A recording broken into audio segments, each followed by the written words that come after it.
યુવતી સાથે સગાઈ કરવા અન્ય જગ્યાએ યુવતીની સગાઈ તોડાવવાના તેના જીજાજીને ફેક એકાઉન્ટ કરી મેસેજ કરનાર વરાછાના યુવાને સાયબર ક્રાઇમ ટીમે ઝડપી પાડ્યો છે। વરાછાના યુવકે યુવતીની સગાઈ તોડાવવાના તેના નામનું ફેક એકાઉન્ટ બનાવી જીજાજીને યુવતીના ચારિત્ર્ય બાબતોના ખોટા મેસેજ કર્યા હતા, જેથી યુવતીના ભાઈએ સાયબર ક્રાઇમમાં આ બાબતની ફરિયાદ આપી હતી। તેના આધારે પોલીસે ગુનો નોંધી ટેકનિકલ સર્વેલન્સના આધારે જિજ્ઞેશ માવજીભાઈ મકવાણાની ધરપકડ કરી છે।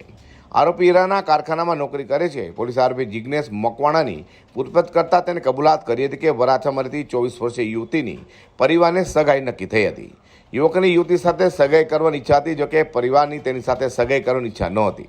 આથી જિજ્ઞેશ મકવાણાએ યુવતીની સગાઈ તોડાવી નાખવા માટે સોશિયલ મીડિયા પર અલગ અલગ ફેક એકાઉન્ટ બનાવ્યા હતા અને પછી તેના પરથી યુવતીના જીજાજીને તેને ચારિત્ર્ય બાબતોના ખોટા મેસેજ કર્યા હતા।